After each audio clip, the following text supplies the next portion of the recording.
one of the fathers of cardiology back in the early 60s, coined the phrase idiopathic hypertrophic subaortic stenosis. So when I got my diagnosis, that was the end of my soccer career. when the chamber gets so thick, it can choke off the blood flow leaving the heart. If you're not getting blood flow out of the heart to the organs through the aorta, that's not good. And that's how these folks can die suddenly. And I've had something like 35 cardioversions for AFib.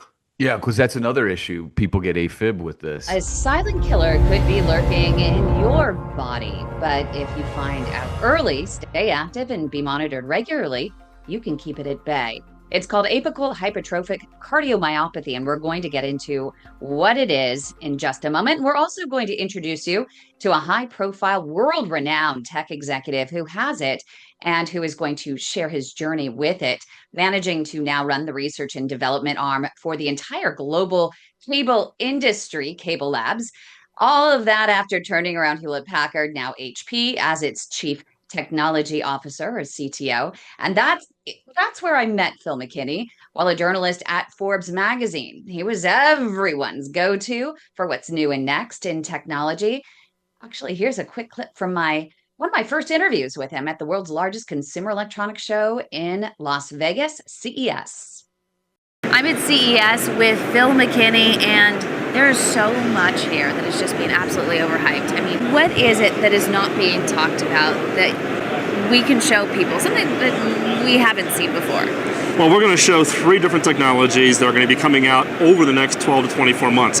These are not products that were announced that are available for immediate shipment, but they're really cool innovations that are going to open up consumer access to technologies that have just never been considered before.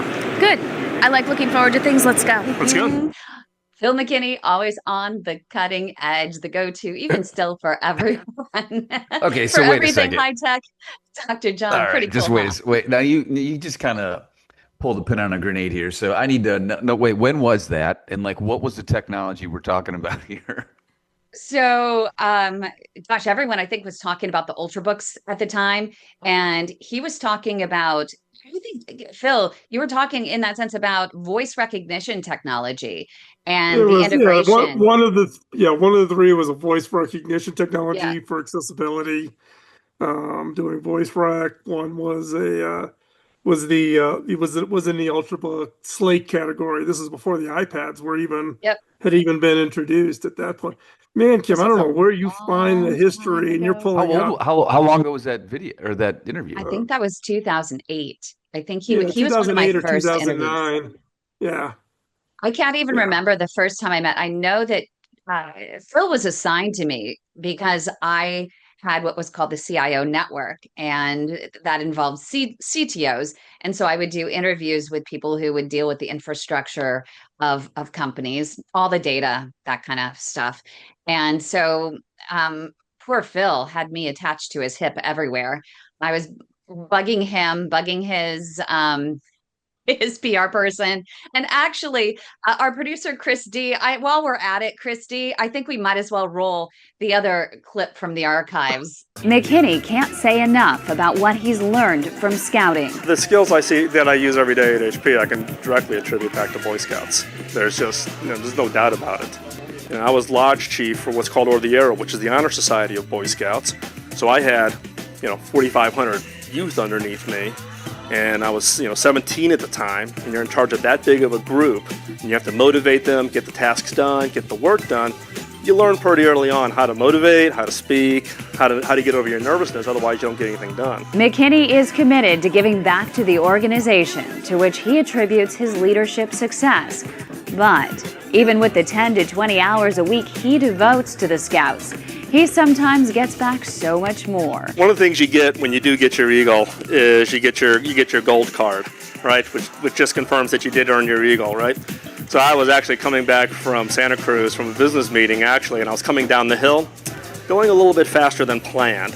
So I get pulled over by a police officer, and when I pulled out my driver's license, I always keep my Eagle card directly behind my driver's license. The officer saw my Eagle card.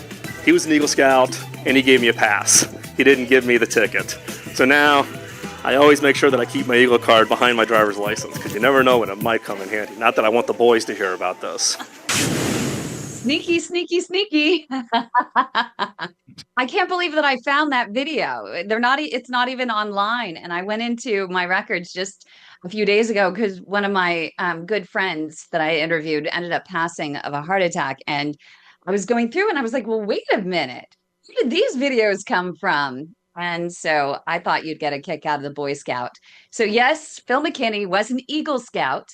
And You are reason always an Eagle Scout. You never always, was an Eagle Scout. always. You're always an Eagle. Once you're an Eagle, you're always an Eagle. But Dr. Johnny's only an Eagle Scout because of his wife. Well, so you must have known your wife early on then, huh? Really early on. Right. And I was going to say it was right about the time when he also got diagnosed. So much happening in a short amount of time. But go ahead, Phil, you got to share that story before we get into your journey with apical hypertrophic cardiomyopathy. So my wife and I met in Boy Scouts. Amazingly enough, we are a scouting marriage. So at 14, 1974, scouting actually did go co-ed at that time. And with this program they called Explorers, my wife joined. I joined, I was on a different post, but we met at the scouting activity. So we've known each other since we were 14, and we started dating at 17. And so when we first started dating, she asked, so how close are you to getting your Eagle? And I said, well, 5 merit badges, 3 weeks. I'm just not going to have enough time to get it done. That's fine. Hey, no big deal. And she looks at me and she goes, I do not date non-Eagles.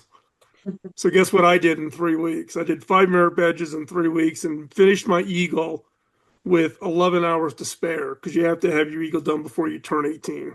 So cut that one a little close. And how long before? So right about that time, that's when you also got your diagnosis, correct? Yeah, started dating Michelle Labor Day weekend, September of 78. And I was 17. And it was literally that month I got the diagnosis. My dad's surgery was in November of 78 was when my dad had his surgery. So, and he has and Michelle, my wife, was already focused on becoming a nurse. She was getting ready to graduate. Yeah, she did University of Evansville, got her RN, and went on, did her master's in nursing. She was 25 years as a neonatal intensive care nurse. So always helps to have a medical professional in the family to kick your butt. Yeah, definitely. Well, coming up next, right here on the Heart of Innovation on KDOW, we'll hear more about Phil McKinney's story with apical hypertrophic cardiomyopathy, actually his entire family's journey with it. So that's next, right here on KDOW. Don't go away. Do your legs hurt when you walk? Do you feel cramping or numbness that makes you stop and rest? This could be more than just getting older. It could be peripheral artery disease, also called P.A.D. P.A.D. happens when arteries in your legs become clogged, limiting blood flow. And when blood can't flow, your health is at risk. P.A.D. affects millions worldwide. If you have diabetes, high blood pressure, high cholesterol, or if you smoke, you're at higher risk. Symptoms may include leg pain when walking, slow healing wounds, or numbness in your feet. Some people don't notice symptoms at all until it's too late. P.A.D. is serious. It can lead to amputations, heart attacks, and strokes. But the good news? P.A.D. can be treated if caught early. Take a step for your health. Talk to your doctor. Ask about a simple P.A.D. screening test. Protect your legs. Protect your life. Every step matters. Walk strong, live long. Get screened for P.A.D. For more information, visit padtest.org or call our LegSaver hotline, 1-833-PAD-LEGS. A silent killer you may not know you have, but if you catch it early and you have the proper treatment along the way and proper monitoring, you can keep it at bay, just as world-renowned technology executive Phil McKinney has done. It's apical hypertrophic cardiomyopathy, but even the general hypertrophic cardiomyopathy, which is more prevalent, that is also a silent killer. And we just had a good friend of ours, Justin, who ran Patient Pro Marketing, part of the vascular world. He just passed away unexpectedly of it. He had no idea that his grandfather had it, and so he never got tested. And it's really important for people to get checked, especially if they have a history. Before we get back to Phil McKinney, though, Dr. John, would you mind explaining hypertrophic cardiomyopathy and apical hypertrophic cardiomyopathy? Yeah, sure. I mean, it's a diagnose, you may not have heard of the diagnosis, but unfortunately, it can affect a young, healthy person and cause sudden death. And so then, you when we sometimes see or hear about a soccer player dropping, on the pitch, or a football player, or something along those lines, it often is attributed to something genetically wrong with the heart. And hypertrophic cardiomyopathy, or HCM is the acronym. It affects about 1 in 500 people, and it's a mutation, so it's a genetic defect. And ultimately, what it does is it just causes the left ventricle, which is the pumping chamber of the heart, to become too thick.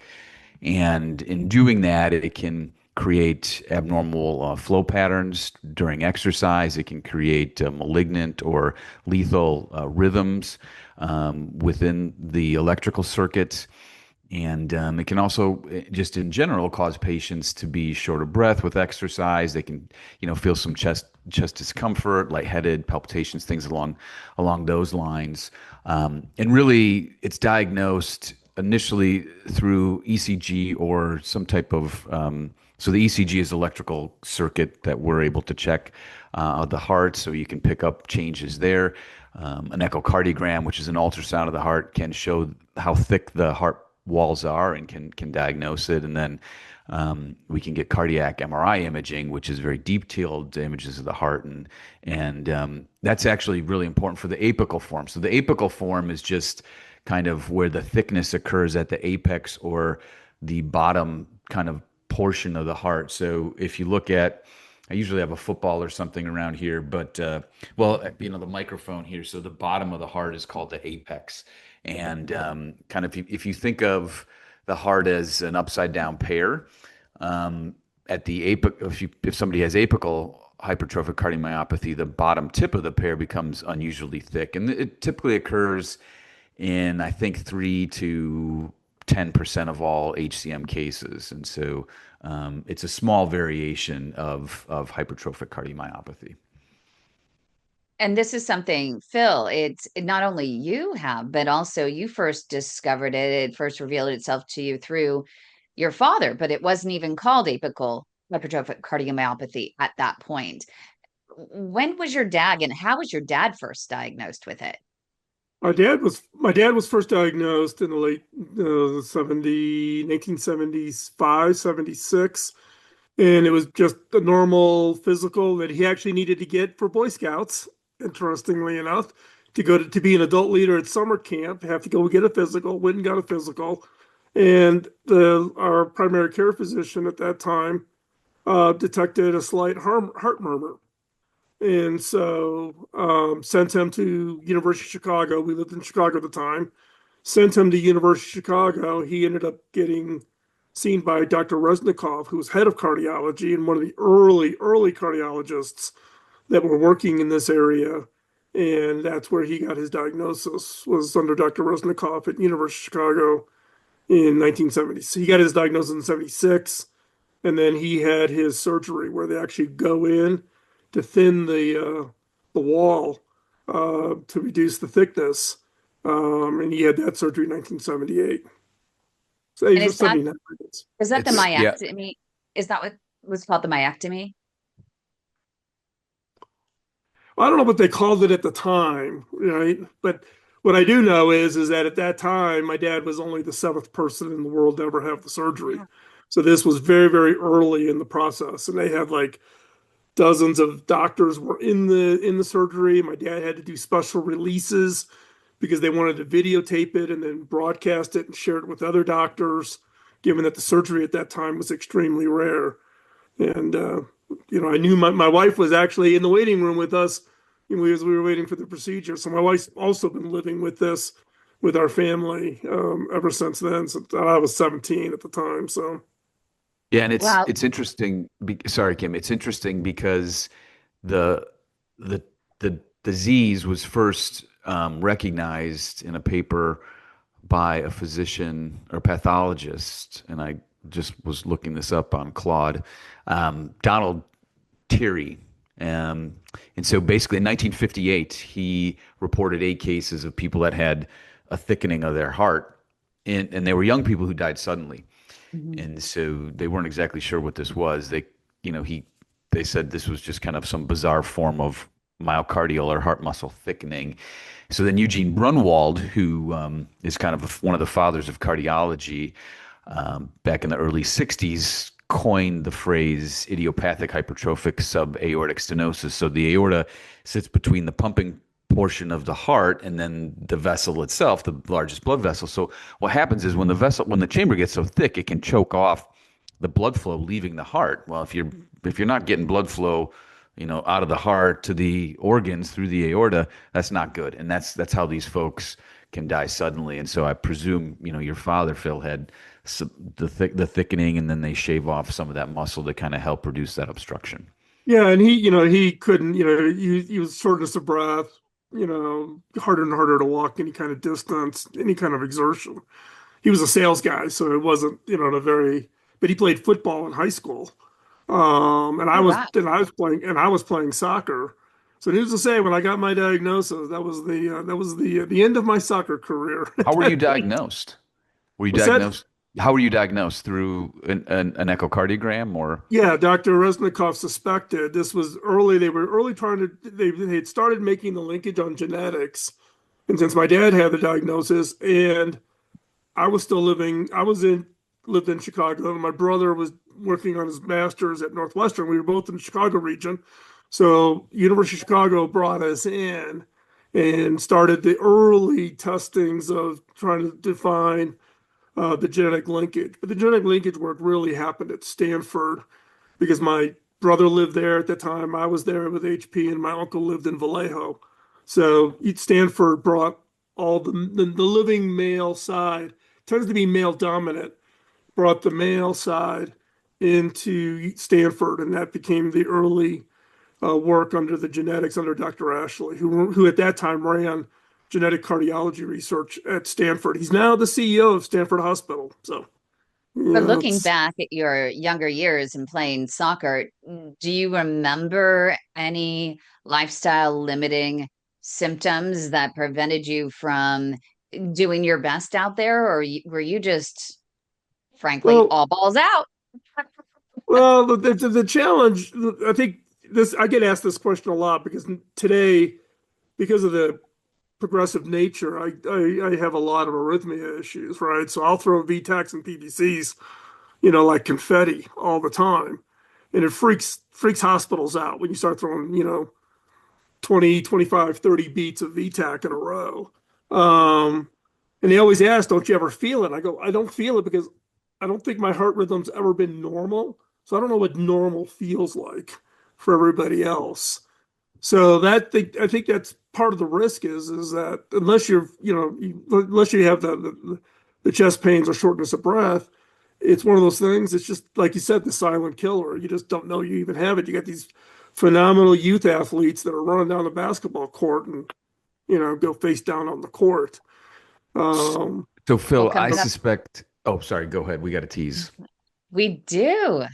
Coming up next, right here on the Heart of Innovation, we'll have more. This is such an incredible story. So many are going to have their lives saved by Phil sharing his story here, and more of it coming up next, right here on the Heart of Innovation on KDOW. Don't go away.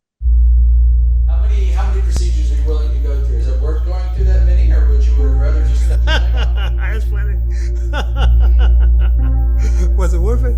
Oh yeah, I have my leg, man. Amputation should absolutely, positively, 100% never be a first-line treatment. What an incredible operation, what an incredible lab you have here.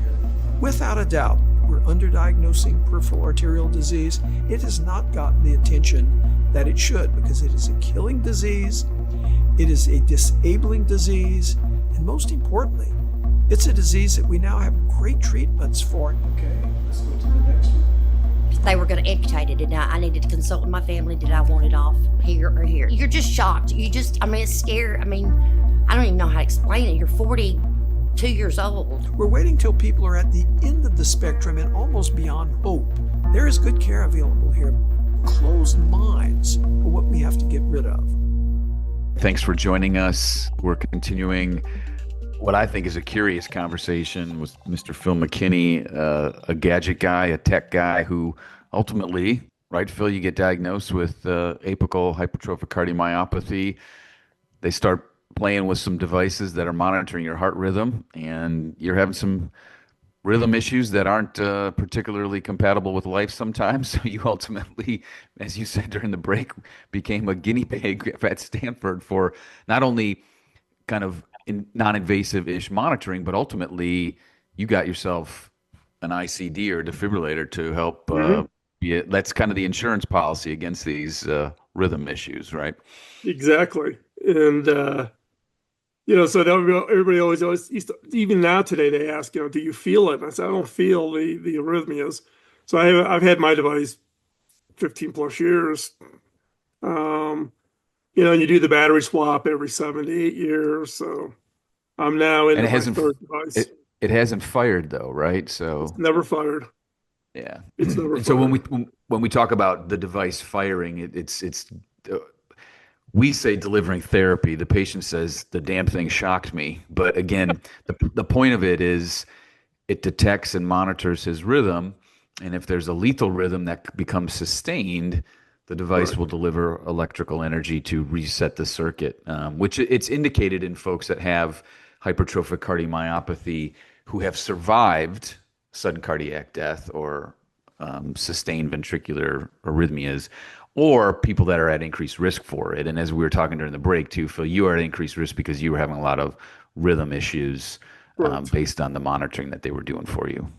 Right. And, my dad had his device and I saw his device go off, and I was with him and his device would go off. And, my dad always described it as like feeling like he got kicked in the chest by a horse, which exactly. I mean, it's uncanny how people say that, because that's exactly my dad got kicked by a horse because he grew up in Kentucky. So he knew what it felt like. And he goes, I know what it felt like. And that's what that sucker feels like. And it's funny because when I had my device put in, they'll program it and they'll tell you, do you want the audio tone to warn you that it's about to go off? I go, hell no. Yeah. I don't want the stress of it, giving the beep, beep, beep, getting ready to, it's like doing like a 5-second countdown before they, hit you with the zapping pads. No, thank you. Turn mine off. So mine would not alarm if it were to ever fire. It's interesting. We have our good friend Douglas Salisbury here, who also has not only P.A.D. He leads our P.A.D. Warrior Task Force, but he has apical hypertrophic cardiomyopathy, and he will describe what it's like to get kicked. He was actually kicked by it in the hospital, right, Douglas? 3 days after my myectomy, it went off 3 times in 10 minutes. and yes, the F word came out of my mouth before I could stop. I can only imagine. I think they heard me on the 3rd floor. But yes, I have never experienced anything like that in my life. Actually, when I was a resident, we had the patient, and I was at Barnes Jewish in St. Louis, and we had a gentleman who was the longest recipient of being on a medicine called amiodarone, which helps prevent these or helps reduce these rhythms. But he'd been on it for the longest of anybody in the country. So he had a defibrillator in, and he was on the list for a transplant. And so what happens sometimes is the heart rhythm becomes, usually it's a fast rhythm. And when it becomes fast, then the device picks it up. But these slow rhythms can not be sensed by the device, but they can also be lethal. So we would have to like hand shock him sometimes. And I remember one time I was going in to deliver therapy or shock him, and his device went off as I was touching him. So I got shocked, and they had cameras that were in each room, and a bunch of the staff came in. They're like, we saw you jump off the bed. And I was like, yeah, I got shocked by this guy. And so, yeah, it doesn't feel great at all. It doesn't feel good at all. Now, and And coming up next, he right here talked. on the Heart of Innovation, we'll have more. Douglas will be able to chime in. I'm sure, Douglas, you have a few questions for Phil McKinney as well. It's hard to find people who can relate because it's so rare, but we'll let the two of them discuss and relate next, right here on the Heart of Innovation on KDOW. Don't go away. Your type of condition is called critical limb ischemia. It's the most advanced form of P.A.D. or peripheral arterial disease. Every 4 minutes, there is an amputation in this country due to P.A.D. and diabetes. We also know that 85% of these amputations are preventable with early intervention. It's a flip of the coin. Patient prognosis is tied to whether or not they are referred to a true expert in the management of peripheral arterial disease. Do you know if your physician is an experienced CLI operator? When you're in the hospital dealing with doctors and stuff, you figure they know what they're talking about. The skill level varies doctor from doctor and hospital to hospital. Patients with limb threat are in constant fear. The depression that someone experiences after they lose a limb is equivalent to those of losing their spouse of 40 years. I was stuck in a wheelchair close to 2 years and my husband had to quit work. I didn't know what to do at this point because we had had nothing but infections and hospital stays and infections and hospital stays. And they took one toe, another toe, and then it was another toe, and then half his foot before he was even diagnosed with PAD. And all I heard was, "What are we doing here? Just cut it off." And I pulled the curtain back like, "Are you kidding me?" Do you really want to go through all that? That's crazy. That's insane. The protocol is to send them to amputation. Always, always, always get multiple opinions. We do have options. We need to listen more to our patients. If you're going to chop off their leg anyway, why not just let someone else try? This is the progression. First comes the wounds, and then comes an amputation. And I wasn't going to accept that. So that's what it's like to try to save a leg.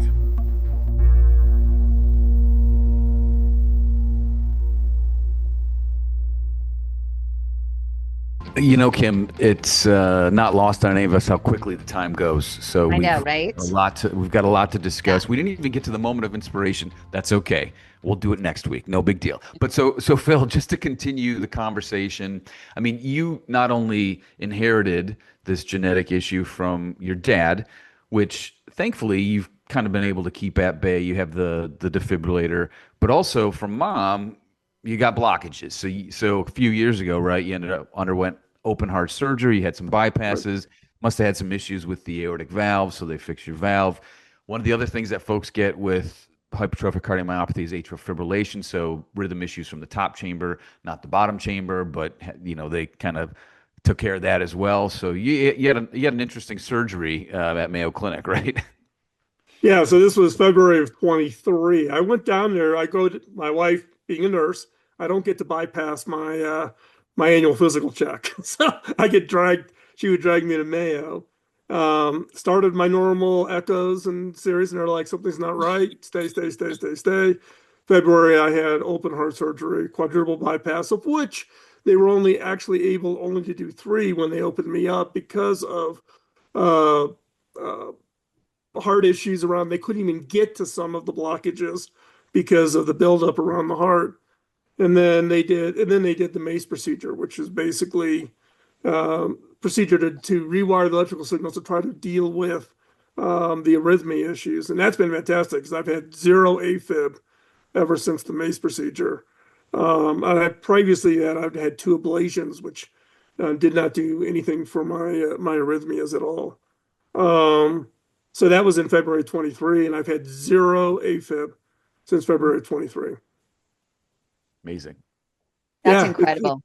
It's been life-changing because otherwise prior to that, I was going in to be cardioverted out of AFib. I never would naturally convert back. I always had to be cardioverted with shock. So I'd have to go in to do the outpatient procedure for cardioversion, and I'd do it. I was on a track of doing it about every 6 weeks prior to the MACE procedure. And Douglas, do you want to chime in and ask Phil the question? Because you can relate with apical hypertrophic cardiomyopathy. Yeah, the pre-screening and all of that, and the technology has changed so much. I understand how do you feel about that and getting checked today? This is probably one of my big passions when I talk with people, particularly with parents with youth playing youth sports. If you've got any kind of a history of a heart condition in the family, if you're not aware that you may be on the track of a genetic heart condition, don't take the risk. Go ahead and pay not just for the youth physical that you go to the primary care physician. Argue with your insurance company, see if they'll give you an echo to where you can more clearly see if there is some form of structural issue. Because I've been contacted by people that have had kids or their grandkids suffer a cardiac condition, in the middle of youth sports. We've all seen the YouTube videos, and you see professional athletes who've collapsed in the middle of sports games, those types of things.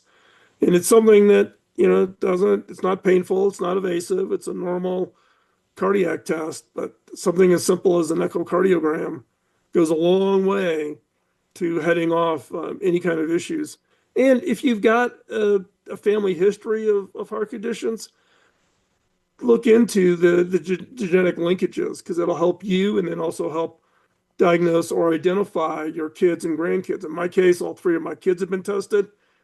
My oldest daughter, is in a very rare case of where she is a non-affected carrier of the genetics for the heart condition. In fact, Stanford, when she gave birth to my grandson, her first, Stanford actually, she did it at a different hospital, but Stanford actually sent out two of the cardiologists from Stanford to observe the birth to make sure there was going to be no residual effects from the birth delivery. This was, 13 years ago when my grandson was born. But she carries the genetics, but she's a non-affected carrier, which is extremely rare. So it's worth knowing if you've got the condition in your family, because if you get on top of it early, you get good medical care, you can have a great normal life. I think that's really important. Can you talk a little bit about that and about the management and how it is important, right, to get screened early, because you can live a more normal life, a long life, Right. if you have Right. the right treatment. Dr. John, what is the standard treatment for this that you've seen effective in helping people to live a longer life? Well, I mean, we only have 2 minutes left, and again, I wish we could talk for a couple hours about this, but typically you can use medications to kind of reduce the pressure, the heart rate a little bit, and very few people actually need myectomies and the ICDs. You may have to meet certain criteria. The issue with that, I think the American medical community has about screening every athlete is, number one, feasibility, because we don't have specialists that, like in Italy, for example, they have specialists that they read ECGs. That's all they do, and they can pick up on subtle things. We are not that talented, I would say, or nor do we, have the time to do it. So then the echocardiogram, the false positives, and I would like to hear from Phil. If you get labeled with this, that diagnosis travels with you to insurance and life insurance and all that stuff. I mean, so it's a delicate balance. I mean, I think if we all had honestly, if we all had the resources, yeah, you get a 5-minute echocardiogram and you can pick up on these things. But I'm curious, with a minute left, and we'll go into the next segment. Phil, how do you feel about, some of these things? Well, yeah, ever since I got my diagnosis, and I got my diagnosis when I was, 17, I'm uninsurable other than corporate life insurance. I cannot qualify for any form of life insurance. That is one of the downsides. But I've been fortunate that, working for companies and organizations that have great life insurance policies that have worked out. So yeah, you got to deal with my kids. Before we did the genetic testing, we secured insurance for them prior to the testing, so that we could protect them from a life insurance perspective, even long before they got married, in order to kind of backstop that protection. The other thing was when we were doing the genetic testing, this is back when insurance companies could use genetics to try to deny insurance. And that was a big controversy. Now it's pretty much recognized that the insurance companies cannot use genetics to do denial of insurability. But you do have to do, if you do get the diagnosis, there is that reality of particularly life insurance And becoming a real challenge. And coming up next here in the Heart of Innovation, we'll have final thoughts with Phil, Kym, and myself. So stay tuned.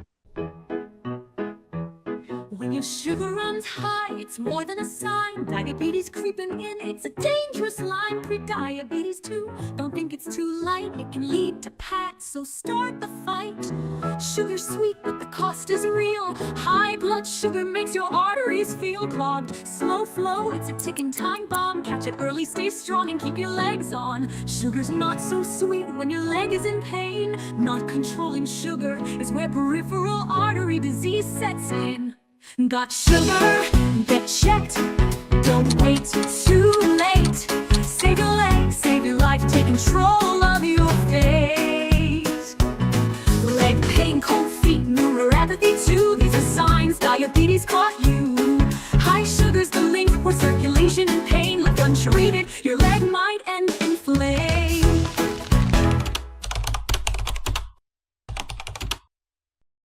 Welcome back, everybody. So, Phil, we've got like 3 minutes left.